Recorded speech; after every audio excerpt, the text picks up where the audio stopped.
My name's Joseph Givargis. I'm the executive director of Our Revolution, and I'm going to be moderating this discussion today. And our discussion topic is pretty straightforward. Why should progressives vote in this moment?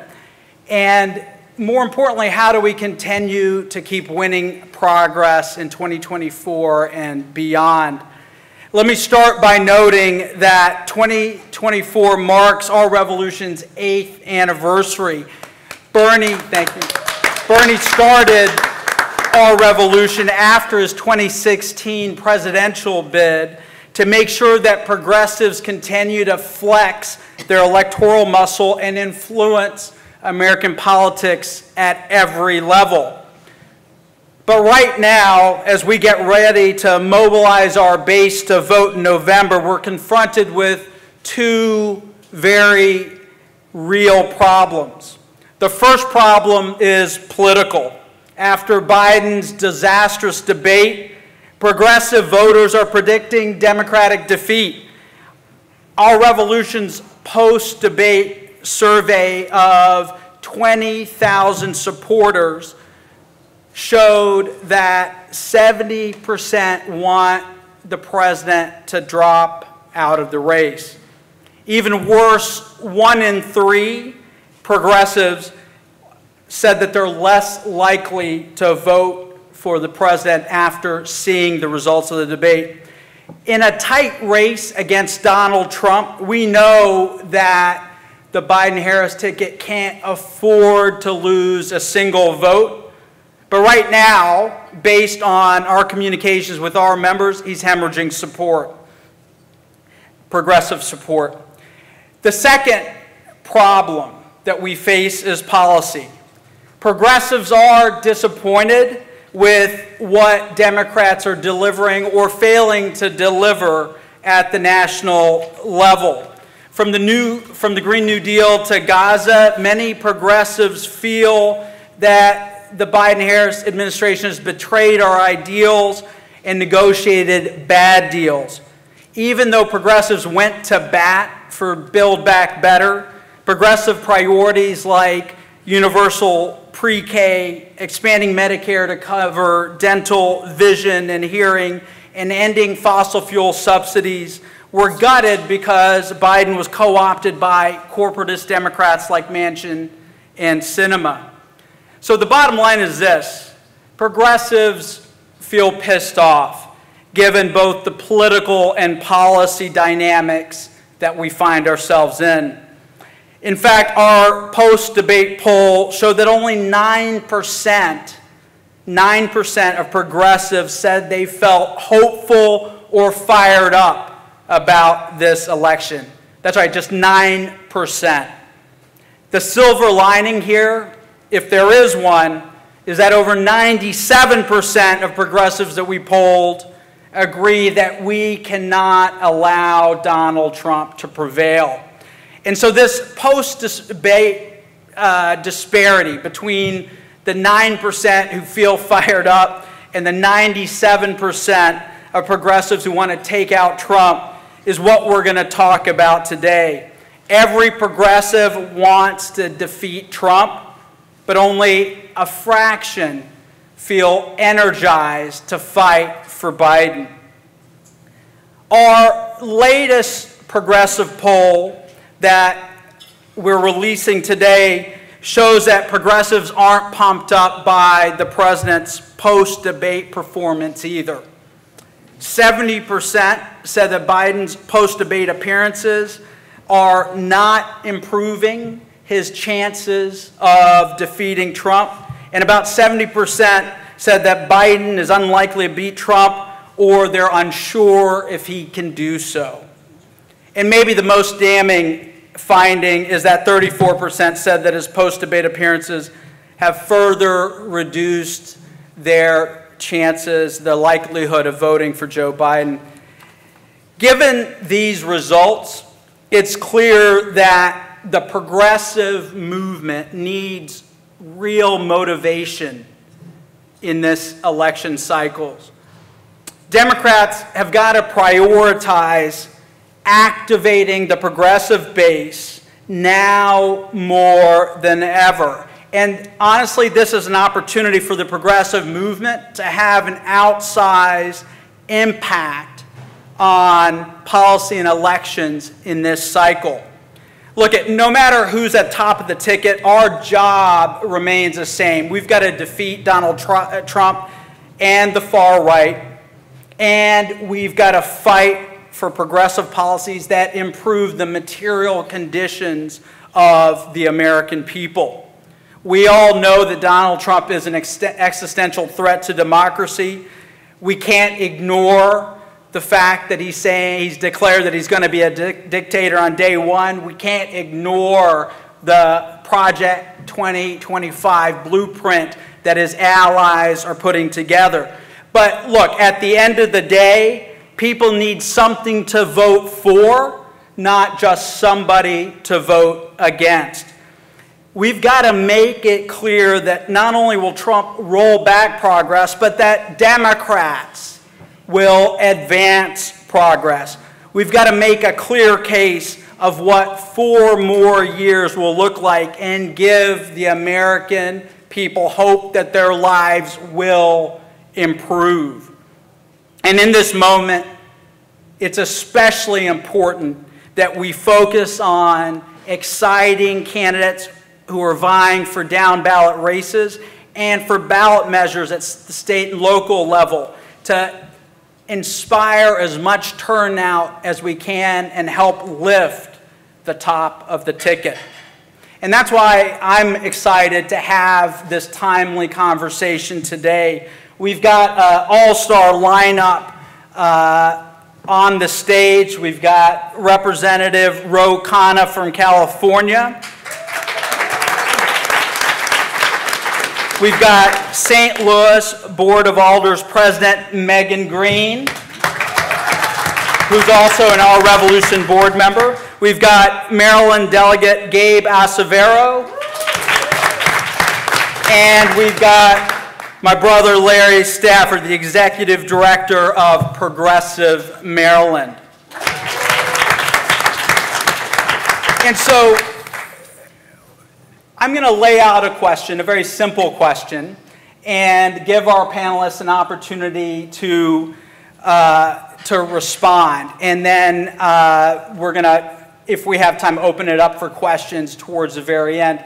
I also want to add that Representative Barbara Lee is on her way. She got delayed getting out of D.C. because of votes, but she is going to be joining us in about 20 minutes. So with that, I want to ask our panel, and we'll start with Ro.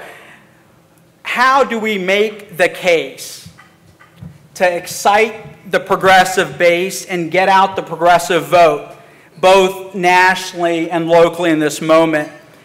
And how do we make sure that progressives are central to this electoral effort?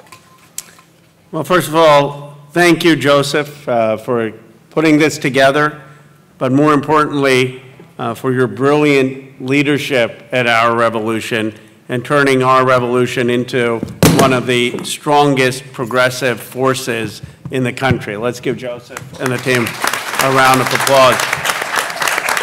I think it's so important that, while I have the deepest admiration for Bernie Sanders and was proud to be one of his co-chairs, I think it is important for progressives to build durable infrastructure like the conservatives had that transcends any particular election cycle and is there for the next 20, 30 years so that we can build our ideals regardless of any particular candidate or particular cycle. We need to excite folks a bold vision, and what progressives, in my view, should be doing is to say to President Biden, what is most missing is not the correct pronunciation of every sentence. What is most missing is a bold vision for 2024 of what we will do when we win. We need to run on universal child care. We need to run on free public college. We need to run on a living wage. We need to run on ending medical debt. We need to run on ending fossil fuel subsidies. We need to run on Medicare for all. We need to run on dental, vision, hearing for expanding Medicare. We need to run on a wealth tax at a time that there's deep income inequality. We need to say that we're going to have massive, bold investments in affordable housing and capping rents. There is a huge agenda that can inspire.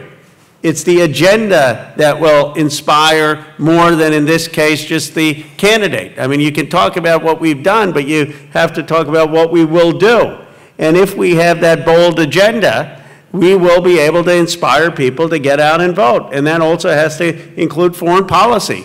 You want to talk about how we get people back after the disaster in Gaza? How about saying that in the next term, the president will bilaterally recognize a Palestinian state, like countries have done, 143 plus countries around the world?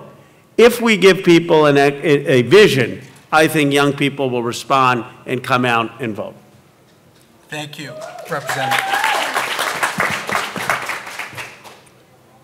Is this on? Okay. Again, thank you. It's really an honor to be here today to have this conversation. I come from what the nation would call a deep red state. I come from the state of Missouri. When you're actually in Missouri, though, we consider ourselves more purple.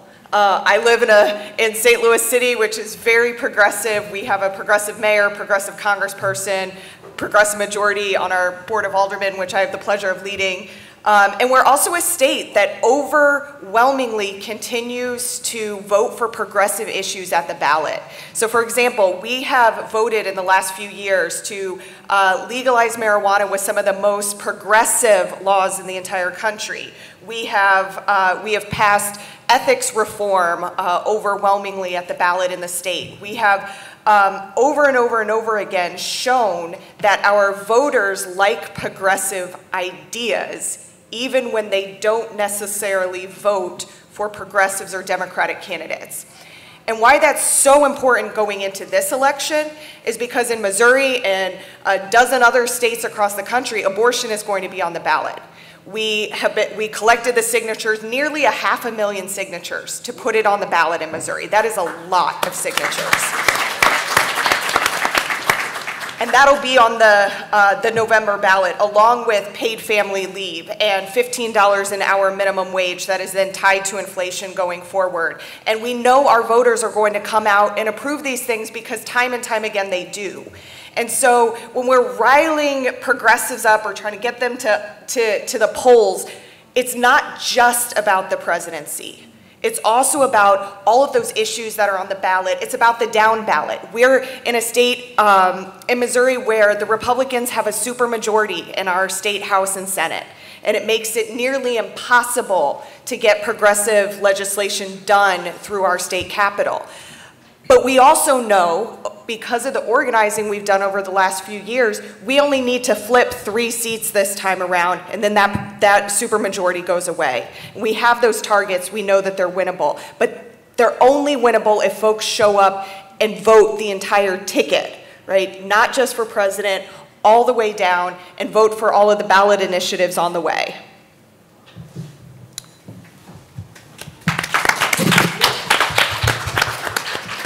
Good afternoon. First, thank you to Our Revolution for just organizing just really this very important pointed discussion that I think is long overdue, but one that we as progressives certainly need to constantly have our role both in this movement and our relationship to the Democratic Party, because what is clear is that when it comes to progressives, our votes, our coalition, our caucus is needed.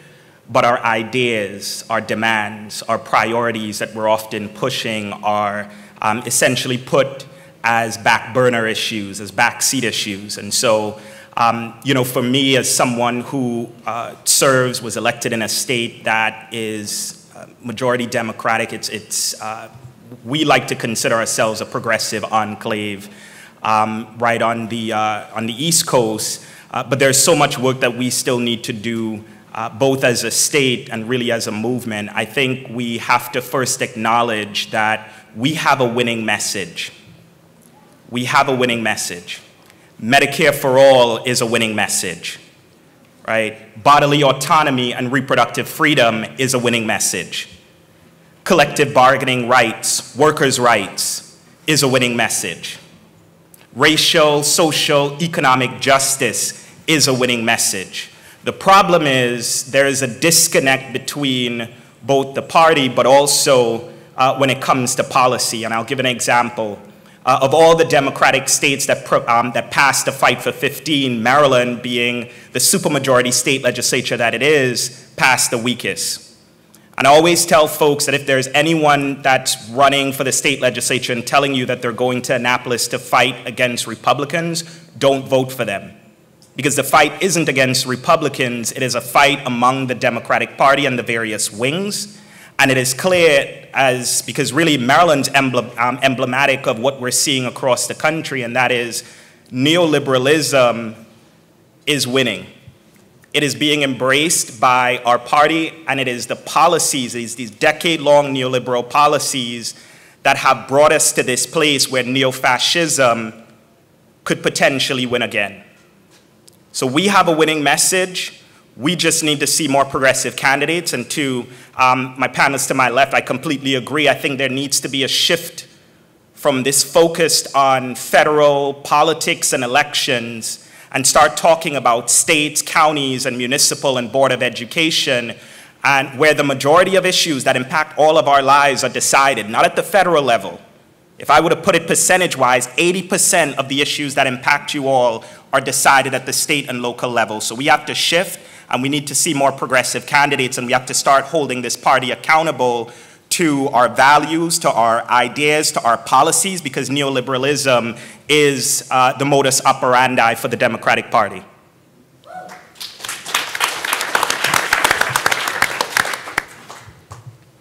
And of course, I'm Larry Stafford Jr., Executive Director of Progressive Maryland, and very happy to have some of my team in the room, including Sir James over there, Christiane.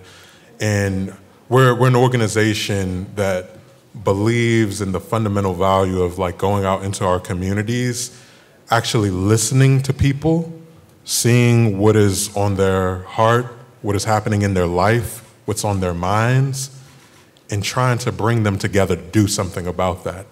And so I don't just mention that just to, just describe our organization, but I mention that because I think that is one of the most fundamental things that has gotten lost in politics when we look around the country right now. And we talk about this federal election or even our local elections here. I think like our ears are not functioning as well right now at this point. That includes people in power at the top, the middle level, all levels, because I think what we've been missing is that people are hurting. I know like it's like easy for us to be able to say that and so like, yeah, I agree, right? But no, really, right now where you're at is Baltimore City. I challenge anybody, just go down the street and talk to some folks or just look, right? Baltimore is emblematic of what's happening in so many places across the country. Just as my brother Gabe alluded to, we've had 40 to 50 years of neoliberalism and austerity that has absolutely rocked our country from urban areas to rural communities. And it's like it's not getting through people's heads, really, why there is a possibility of fascism taking over in our country. We're not listening. I'll just give it a quick example. Like in the debate, Joe Biden looked tired. I think we've all been tired, right? But outside of the commentary about whatever his well-being may be, and the commentary about Donald Trump and his, just insanity, like I just give it just an example. The question on childcare was asked in the debate. Donald Trump completely dodged it and just focused on attacking Joe Biden.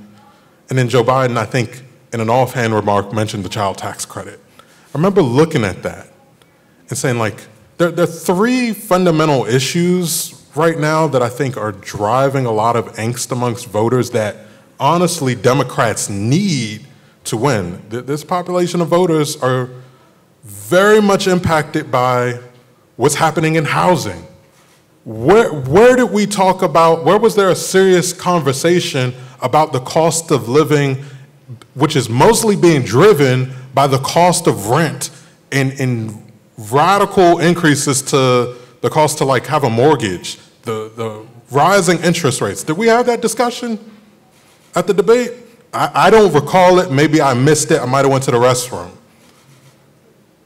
The cost of childcare for families. No real substantive discussion about that. So I'll just end with saying, I think we have to start with listening, because if you go to door to door like our organizer, Sir James, does, if you listen to people in these communities, you'll find a pathway to victory, but they have to believe that you're listening to them first. So I'll close with that. Thanks, Larry. Listening is the first rule of good organizing. So I want to have a follow-up question for the Congressman. In terms of the administration, and you're a surrogate for the Biden campaign, what you said is, well, we need to articulate, right? We need the president and the party to articulate an agenda, a vision of what we're willing to fight for. Are they listening to that? Because even for myself, I find hard to articulate, like, this is what we're gonna achieve over the course of the next 4 years and what we're gonna fight for. Well, Joseph, I think they aren't listening enough. You know, to Larry's point about the debate, the part of the debate that I found the most appalling, the most out of touch, was you had these two old people talking about their golf handicap. And I was like, what America are they living in and trying to lead? I mean, how many people do you know who are out there arguing about who has a better golf handicap? My guess is, I don't know the statistics. I doubt that the vast majority of Americans have even been on a golf course, let alone arguing about their handicap. What they're arguing about is, or thinking about, or struggling about is rent. And then, by the way, they're talking about that rent, the cost of rent in my district, which is the wealthiest district in the country, as much as they're talking about rent in Baltimore, because we've got massive economic inequality. And the president could address that. He could come out clearly and say, look, we've got a housing shortage, and in a market that has been distorted because there's not enough apartments and housing, we have a situation where rents have gone up and all those rents are going to the landlord. And so we're going to cap rent and not have rent go higher than inflation. And by the way, in places like New Jersey that have done those rent caps, it doesn't increase the shortages, because the shortages already exist. You've got an artificial market with the landlords exploiting it. All it does is it makes sure landlords can't exploit it. And we could say we're going to stop Wall Street from buying up more of these apartment complexes and more of these single-family homes. And then if you said that, if I said that, even if I didn't have perfect grammar, people would still vote for us, because they want their rents not to go up. But if they think that there's not going to be significant change, that it's going to be more of the same, that yes, we're going to have more chips factories, that was my bill, but that's not immediate, that's not tangible for their lives tomorrow, then we're not going to be able to inspire them to vote. So I've said to the team, the administration, you don't have to do the laundry list or the big progressive agenda that many of us have talked about, that Gabriel and Megan have talked about, but pick three big things. I happen to think childcare and housing are two good ones to start with, and probably healthcare the third. And just drive that home, then that's what you're going to fight for. And we hope they're listening. Well, look, this is the time, and let me just say this. I'm proud of the progressives. I'm proud of Senator Sanders and Pramila Jayapal and AOC and others for being disciplined. Because you know what the irony here is? I spent, as co-chair of Bernie Sanders' campaign, 1 year listening to James Carville on CNN say that Bernie Sanders was unelectable. I'm glad now he's talking about Joe Biden being unelectable. I mean, it's about, 1 year he said Bernie Sanders was unelectable. These folks are driven by one thing, polls.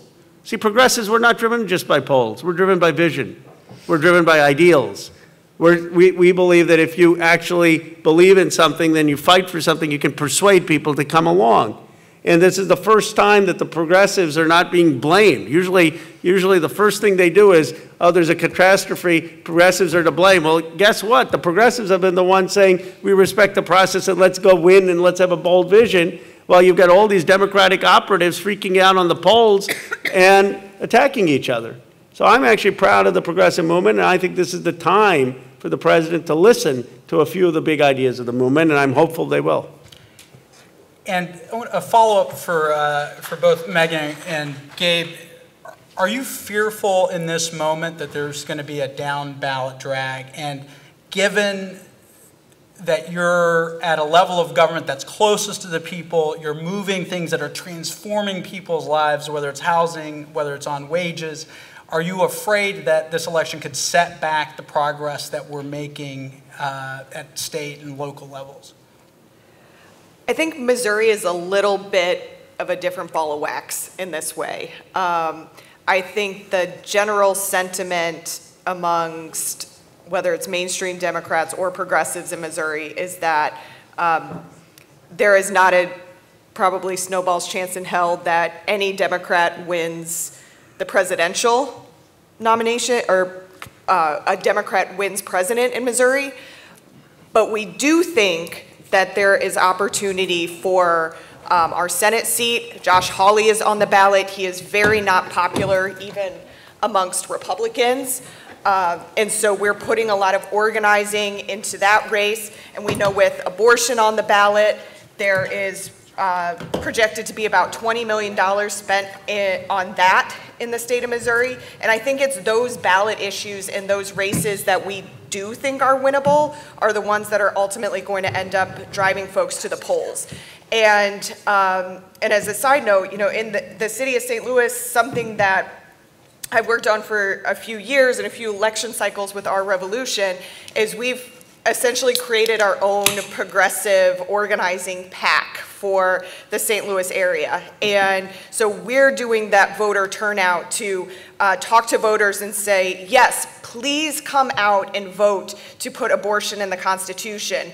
And also, if you want to keep these rights, you must vote Democrat the entire way down the ballot. And so we're leading with the issue.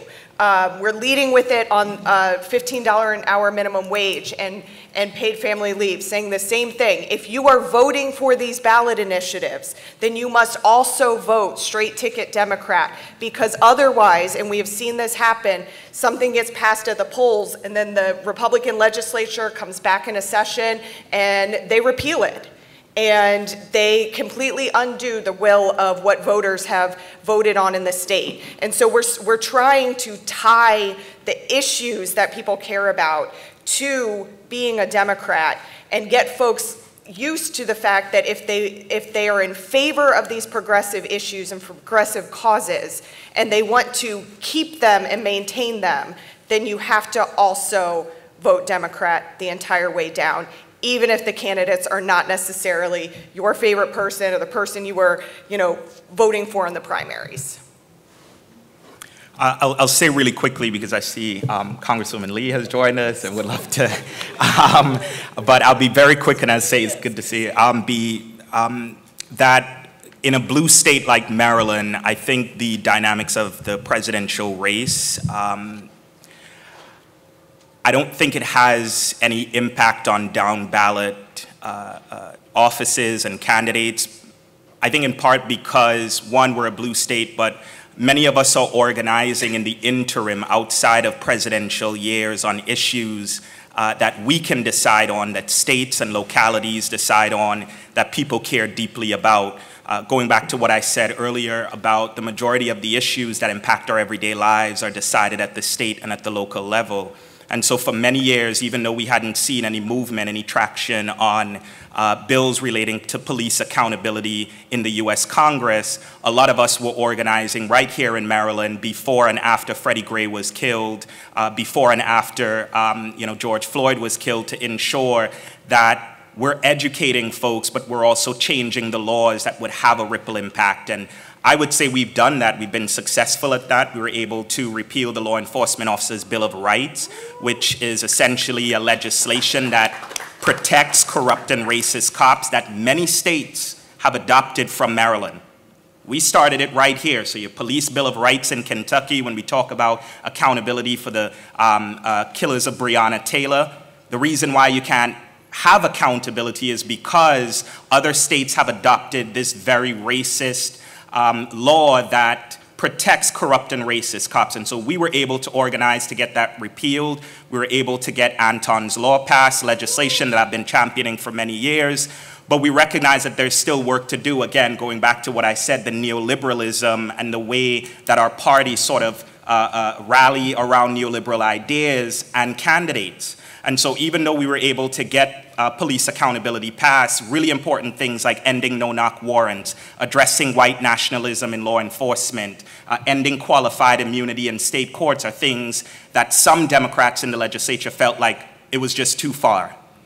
And this is where the apathy sets in. This is where impacted communities who have been told time and again, come out and vote, but their everyday lives and the material conditions aren't changing. This is where the apathy sets in and where we see a rise of neo-fascism. And so we're always organizing in the interim, regardless of who's running for president on either side of major parties. We're organizing because we recognize that state and local government has impact. And to give one more example really quickly on how states matter and the impact on federal issues. We talked about marriage equality being the law of the land, via Supreme Court decision. Maryland was the first state to pass that legislatively, but also as a ballot initiative. And we would have never had that case being brought before the Supreme Court and plaintiffs if it were not for a couple that got married under BWI tarmac when Maryland legalized marriage equality and later served as plaintiffs that had an impact on the law of the land and changing laws to ensure that there is marriage equality. There's power in organizing at the state and local level, and there's power in electing progressives at the state and local level. We just have to shift from this focus on federal politics and start realizing the same way Republicans did. They recognize that states are where it's at. They're the laboratories for democracy, but they're also the laboratories for public policy. And so when you see many states gerrymandering and passing all these laws and policies, it is because Republicans and neo-fascist conservatives have made a concerted effort to focus on the states. We have to do the same, and it will have a ripple effect, I think, not just in other states, but on federal policy as well. Thanks, Gabe. And now I want to welcome the living legend, United States Representative, a longtime leader of the progressive movement in our country. So Barbara, the discussion that we're having is, given the debate performance, progressives, our revolution members, don't feel confident that the president can win against Donald Trump. And the question that we're discussing is, how do we try to motivate our base in this moment? How do we get progressives out to vote in this moment? Well, thank you very much for this invitation to be here. Let me tell you, this is a breath of fresh air being here with you. Joe, thank you for keeping hope alive with our revolution. I tell you, it's been really awesome working with you and Bernie and the whole progressive movement throughout the years, and especially in the last couple of years with my Senate campaign. So thank you all so much. And Roe's our resident economist. He every day breaks down all this stuff where we can understand economic policy and economic theory. But also he's a friend and a leader. So thank you. It's really good to see you off of the floor. We all have our, like in the black church, we have our seats where we go and what we do. And so it's good to see you here. And to Megan, Gabrielle, and Larry, just listening to you all in the last couple minutes really is inspirational. And it says to me that we're on the right track. Because I was in the state legislature, everyone wanted to know why I left chairing a committee and had a constituency of 840,000, much larger than congressional campaigns that run for Congress. That was 26 years ago, but then, it was even then we began to see the power of local and state governments in terms of changing, the world. And I still think that we all have to have that as a goal, changing the world for the better.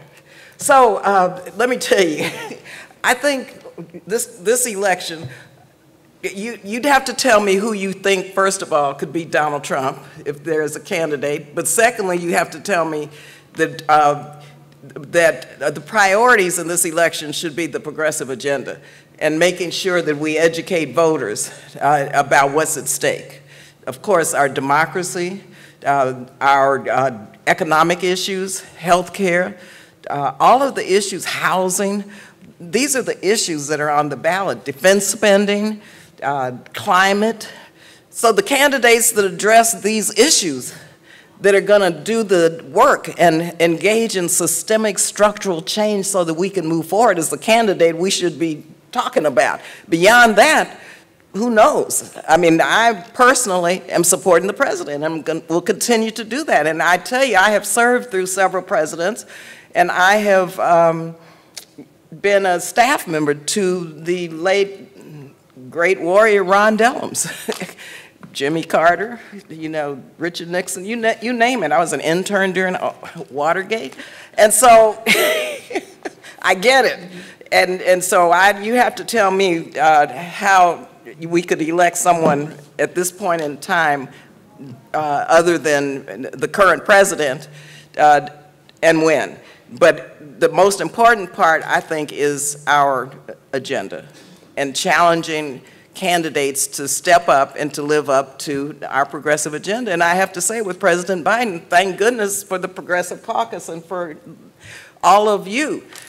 We've made remarkable progress. I think more progressive policies have been fought for and put in place than any president that I've seen recently. And at least when you look at what was Build Back Better, when you look at the Inflation Reduction Act, when you look at insulin and reducing the cost of prescription drugs and fighting to make sure that the government is in a position to negotiate a reduction in medicines and pharmaceuticals, when you look at the position of reproductive freedom and to have a president out there supporting ending the Hyde Amendment, which it took a while for me to even get Democrats to support, which of course you know what the Hyde Amendment is. We passed appropriations bills without the Hyde Amendment when we were in the majority.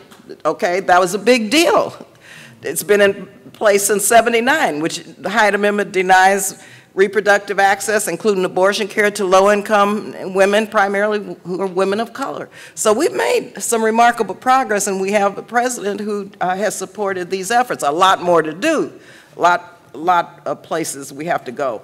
But so that's just where I am on that. And in terms of the whole issue around poverty, you know what? I was checking out a document earlier from progressives, and the P word wasn't even in it. And I am trying to get progressives to understand that working men and women are who we have to fight for, but we also have to use the word poor and low income and people who are living on the edge. And we work with the Poor People's Campaign. And so the progressive agenda has to include seeing people and using language that people know that you see them. And our work speaks for itself. But when you don't use poor, when you don't use poverty, when you don't talk about lifting children out of poverty, then you're not connecting, and we're not broadening our base of support. And finally, I'll just say, I'll just get my 2 cents in right now on Project 2025. If we don't elect a Democrat, a Democratic House, Senate, and White House, Project 2025 is looming. In fact, it's been in place for a few years, and I'm on the Appropriations Committee, and let's say being here is a breath of fresh air. We were in until 10 o'clock last night, every day this week. And all of their policies that we fought against, you could cite in Project 2025. And I cited provisions of that and their amendments, they dovetailed. They were exactly what came out of Project 2025. So if that's not enough to talk to people about, you know, to elect more Democrats, I don't know what is. And so I just urge and encourage you to be intentional about this and don't allow a malaise or cynicism to set in, because we have a lot of work to do, and it's going to be the progressive movement with our allies that's going to win this thing in November. Barbara, a quick follow-up. How do we get the administration, the campaign, to articulate this progressive agenda? Well, rather than just laying out like Trump's a threat, which he is. Well, they may not be able to articulate it. We may have to be the ones to articulate it. I'm telling you, I believe in the power of people. I believe in grassroots organizing. I believe in people being those messengers. You know, they are who they are. And you think you're going to change an 81-year-old man talking, and I mean, age is a factor. Everything, you know, but be honest and truthful. You're not going to change people.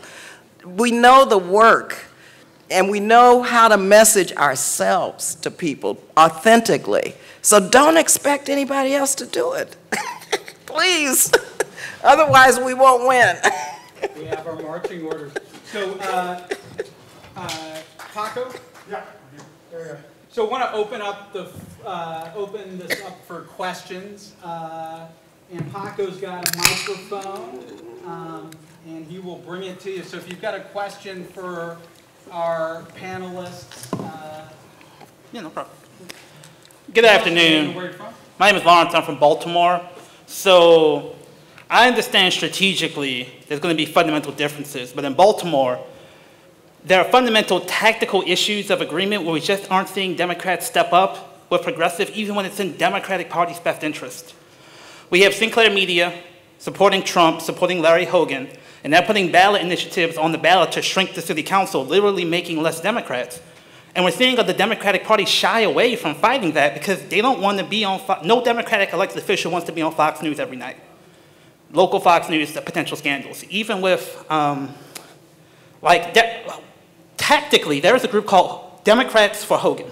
And a powerful state senator declared his support, former state senator. If this were Democrats for West, Democrats for Gloria LaRivia, the Democratic Party would be attacking this person vociferously. But they're very well funded and they're very well connected to like AIPAC and the Israel lobby. So there's just silence, even when it be in the Democratic Party's interest to attack these moderate Democrats coming out for Hogan. They're just so scared. How can we trust them when it's even in their best interest to fight Sinclair Media putting ballot initiatives, to fight Democrats for Hogan? How can we trust them to come through on any of the progressive agenda when locally we don't see them standing up to the conservatives and the moderates, even when it's in their best interest? Yeah, so just to give a little bit more context to what my man Lawrence was talking about, so in Baltimore City, like many cities across the country, there's a Sinclair Broadcasting station. So some of you may remember Sinclair Broadcasting from John Oliver's segment some years ago. But they run these scripted programs across the country pushing a right-wing agenda at a local level. So they fly under the radar because they're a national media network, but they focus only locally. So it's very interesting. And in Baltimore City, they function not only as a media outlet, they run a TV news station, but they also have a sort of political arm as well that does ballot initiatives. One to shrink the size of city council, and I believe they're also supportive of another one that would basically bankrupt the city of Baltimore by cutting property taxes, right? So, and they've had success before. They recently instituted term limits in Baltimore City for, I believe, the city council and mayor as well. And so they're very insidious and very dangerous, right? But you don't hear that getting talked about a lot. And that's something that will be incredibly damaging to the city of Baltimore. So we're involved in the fight right now against what Sinclair is doing with these ballot initiatives. But Lawrence is absolutely right that Democrats are far too terrified because they've seen examples of Sinclair Broadcasting pretty much tear, like, you know, politicians apart, right? I'd name one example being Marilyn Mosby, the former state's attorney here, who I would argue had almost her life ripped apart by Sinclair and their allies in the FOP, who had like private investigators, they have a team of opposition researchers, like just practically work after her prosecution of the police officers who were involved in the death of Freddie Gray. They worked around the clock, night and day, to make her a menace to the public in the city of Baltimore. So we've got to have much more of a backbone in the Democratic Party, frankly, to stand up to things like this, but also, you know, like what we're doing in Baltimore now is like bringing together coalitions of organizations to let people know that even your local news sometimes can't be trusted. And I don't know how Sinclair is an actor in other cities, but we're very concerned that this could spread to city after city if this model is shown to work. Oh, and I failed to mention they recently purchased the Baltimore Sun. Yep. So we're gonna have a panel all about this on Saturday at 10:15 if you're interested. But yeah, definitely worth discussing.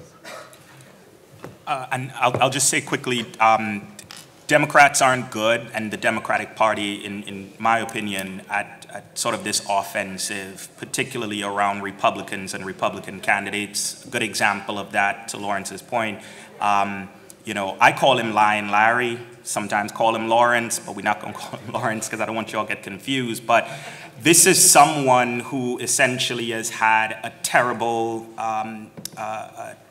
term as governor of Maryland. And I'm not being hyperbolic, is someone who walked into the governorship and walked out, you know, a lot richer, someone who didn't invest in the jurisdictions that really drive our state from Baltimore City to Montgomery, Prince George's, and elsewhere. This is someone who demonized Freddie Gray as someone who's not worthy of our advocacy, et cetera. And it's also someone who was terrible at dealing with the crisis, the COVID crisis that we were experiencing. But Democrats, both in this state, and I think nationally we're seeing it as well, are not good at going on the offensive about Larry's terrible record, the things that he's done while here in the state of Maryland, and he's in no way a moderate or an independent, but he recognizes that if he distances himself from the neo-fascists and the crazies of his party, that some folks in this state will say, well, he's not like the rest, right? But let's be clear, Larry, he ain't like us, right? That's for sure, and he's definitely very much of a Republican and a conservative in that regard.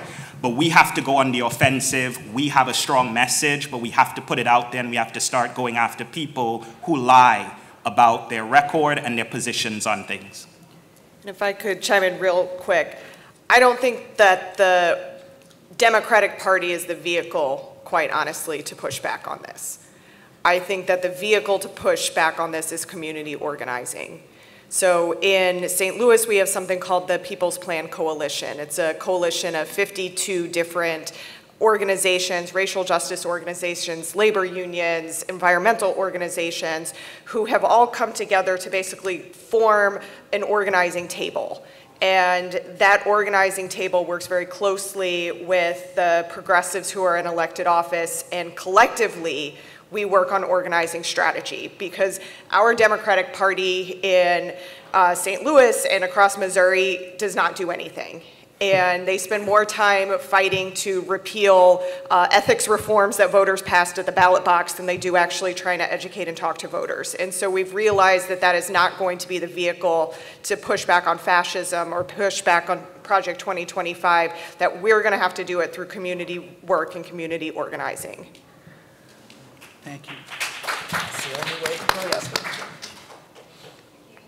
Akane Freechild with Brentwood, Maryland, although I'm in Wisconsin for the summer.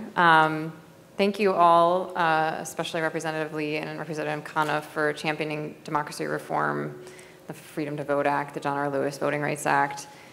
My question is, many of us are working at the state level. There's a lot to be done there, but people do feel, in a vague way at minimum, that our federal government is not representative. The Electoral College has always been broken. Now the courts are more broken than ever. The Senate is broken.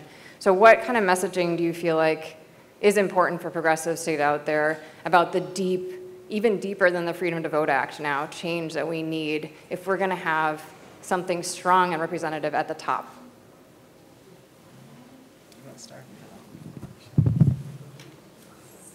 Well, you're absolutely right about the structural barriers to getting things that are deeply popular passed. The problem is big money when it comes to having basic reform against big pharma. I mean, the fact that we capped insulin was impressive, but we still haven't done it for a lot of the private sector insurance. There are a lot of other drugs that we haven't done. And the reason for this is that the pharma lobbyists and the big money influence. We still haven't gotten fossil fuel subsidies repealed because of the influence of the big oil companies. So you have one thing, which is big money. Then you've got a Supreme Court that has total corruption. I mean, quid pro quo.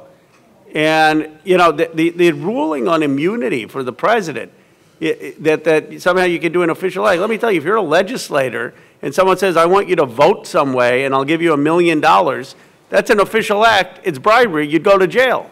But somehow, if the president gets bribed or does official acts, that there's immunity. I mean, this court is so out of touch, and then they're sitting on cases where they've got financial interests directly with conflicts of interest. So you've got a court that is a problem. Then you have the Senate with a filibuster that has blocked the John Lewis Voting Rights Act, that has blocked the George Floyd Policing Act, that has blocked the legalization of abortion with the Roe versus Wade framework, that has blocked every gun violence basic bill, that is blocking increasing the minimum wage. And I think progressives need to say, in addition to the policies, we need structural reform. We need term limits on these Supreme Court justices. We need a judicial code of ethics. We need to end the filibuster. We need to get rid of super PACs. We need to overturn Citizens United. And we need to stop super PAC spending in our own Democratic primaries. Enough with that, where big money is coming into these primaries and dictating the election. The only thing that makes the time I get most sympathetic to Joe Biden is the headlines that say big money donors want new nominee. I feel like Biden should just run on that. I'm not the choice of the big money donors. But, you know, we need structural reform in this country because people get that the federal government isn't working for them. Yeah. Well, as we say, I associate myself with all of the remarks of my colleagues. I'll just add a bit to this. We've got to get to public financing of campaigns. Yep. That's bottom line. But I have to say, and Roe laid out the structural issues and why it's not working. But remember, as an African American, my perspective goes a little deeper because it's never worked, okay? Yeah. It's never worked. And we've been fighting this fight since we've been here in this country and still trying to break the chains of being enslaved because of the structural and systemic issues that have been part of this country's systems, both in the corporate and business and private sector and in our governments. And so I think that we have to be ready for struggle. We have to understand that this is a marathon and that we have to organize at the local level, because I was listening to what Megan was saying. The only way the Democratic Party is going to change is through pushing the Democratic Party to a more progressive position. The only way that's going to happen is grassroots organizing. And so I really believe that we're at that inflection point and at that defining moment where we can go backwards or forwards. I remember the days of Jim Crow. I remembered, you know, my family, my dad served in Normandy. I mean, he was in the 92nd Battalion in World War II, in the segregated battalion in combat based in Italy. And I was just in Normandy thinking about him and what happened. And when he came back, he couldn't even buy a house for his family. You know what I mean? So we have to not go back, but look at this in a historical context and where we are. And look at how the black community, in many ways, just basically got a few of our rights, and we're still fighting for that. And so we can't give up.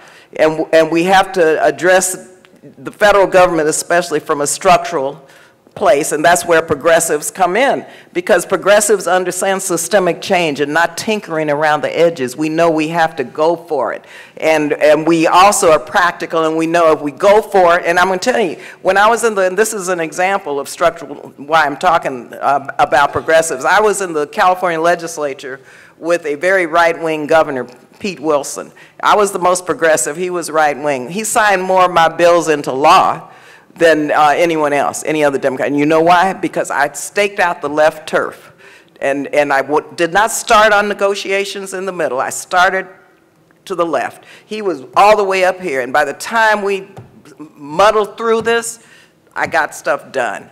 And so I think we have to really be true to ourselves as progressives, but know that we also have to bring people along and the movement along. And we have to not get cynical and not believe that we can't make these changes. Look at France, look at how, and I was there, I mentioned during Normandy, you look at, then, I knew then, because I talked to a lot of people, I said, the right wing's not going to take this, because the folks, people, said, no way, we're going to push back on this. And you see what they did. They formed the alliances, and they won. And so this is instructive in terms of what we have to do and should do in an American context. Thank you. My name is Carlos from Waldorf, Maryland. My question really is, my question is geared towards, I know that there is a push from, a push around Project 25 and the issues with that. I'll say as Black people, we've kind of been living through Project 2025 for a long time. But in the push to make the Democratic Party a more progressive party, we've seen that while the Democratic Party will not come out and fight Republicans on issues, they will definitely use all their force against progressives to smear us.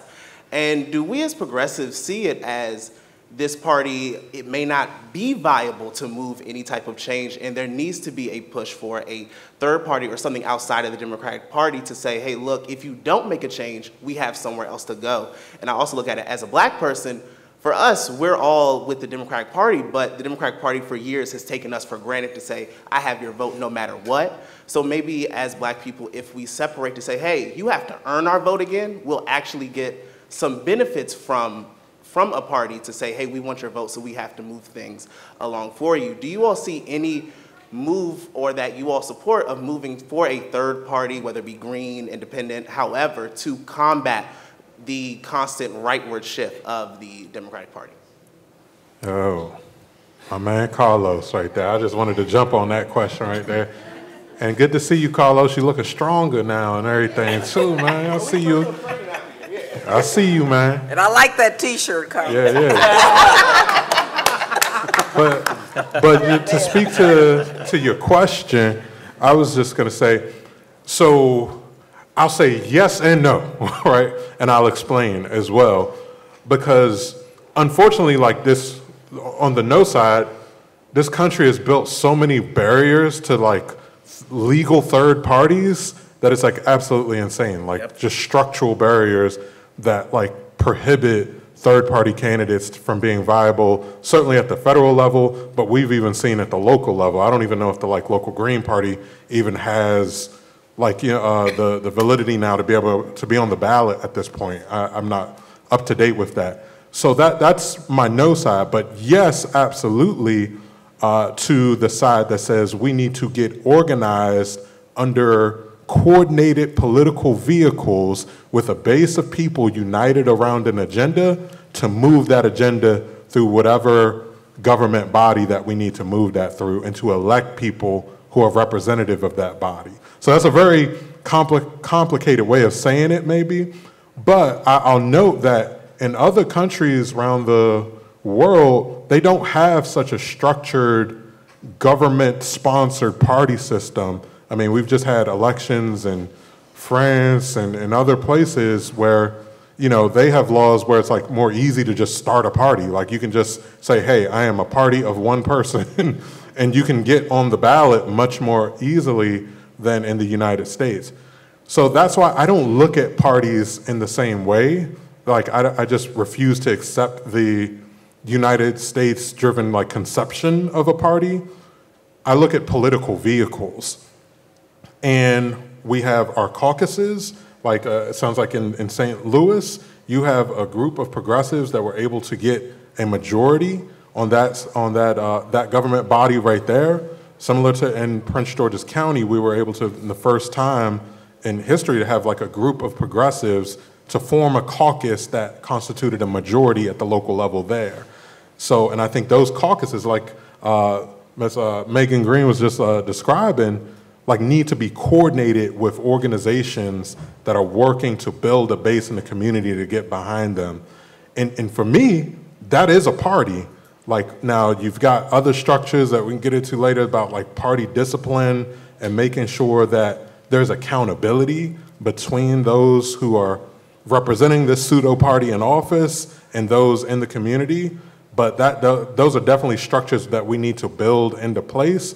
But unfortunately, the United States context just makes just going and filing and just creating this magical new party like nearly impossible. It's been tried over and over and over again. I think we need to be more organized as caucuses and as base building vehicles that can move votes and move policy.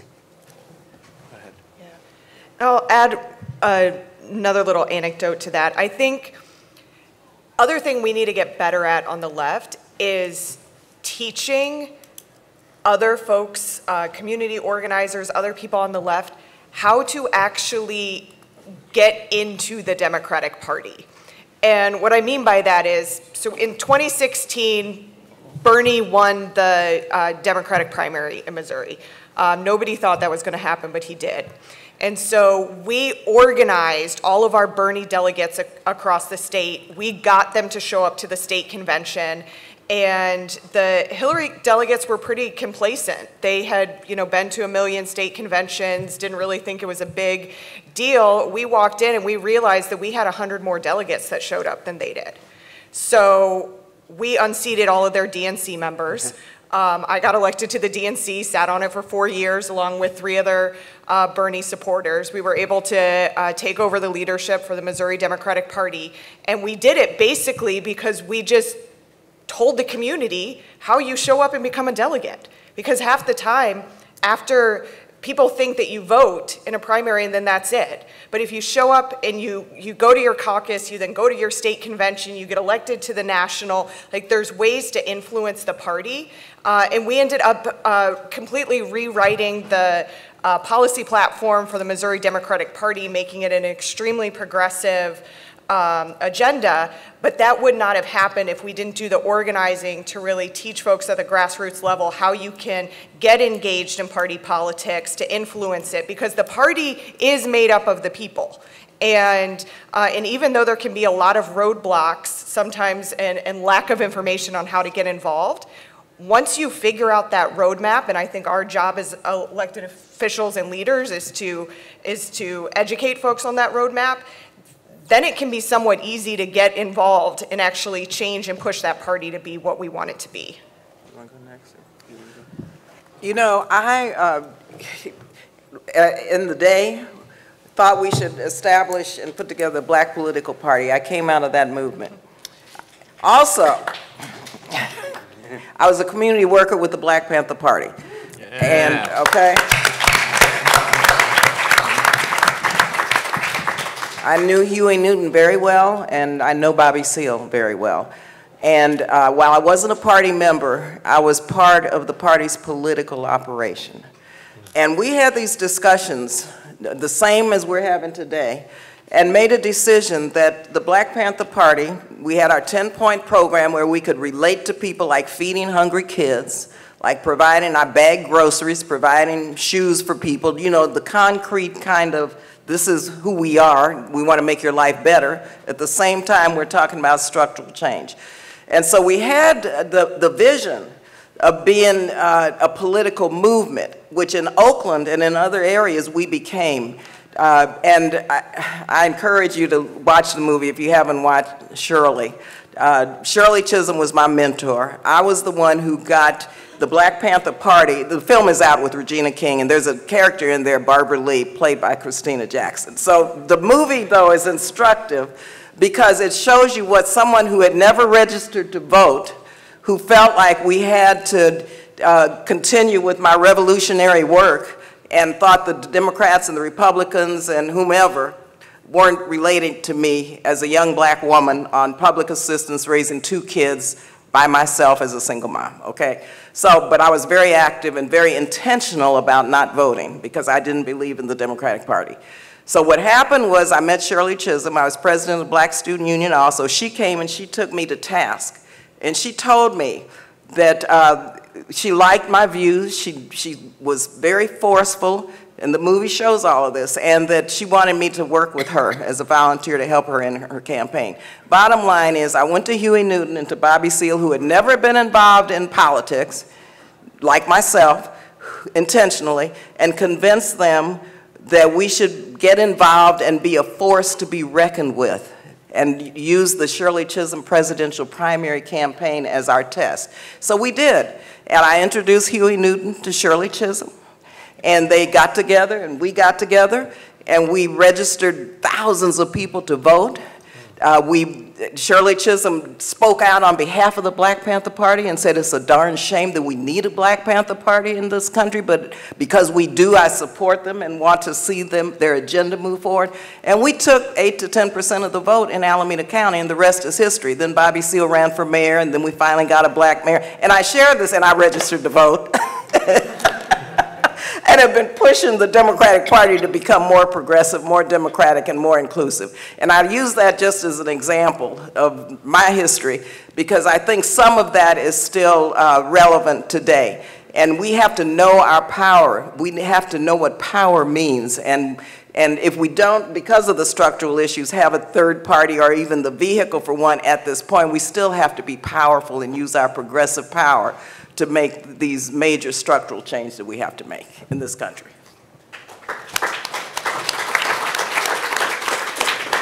That is, Megan and Barbara are so eloquent. I'll just say something very simple.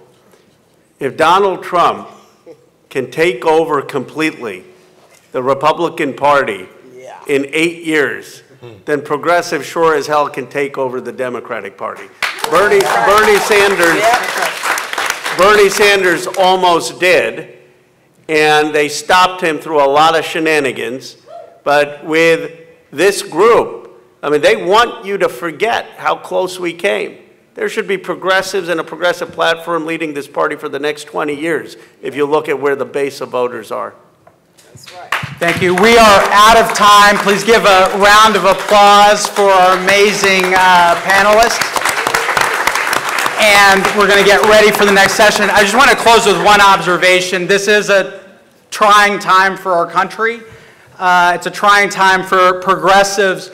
But if anything that I picked up out of this conversation is this: we've got to keep organizing, and we can push for progress. And we have a chant at our revolution. It's called, when we organize, we win. I want you to say it with me. When we organize, we win. When we organize, we win. When we organize, we win. Thank you.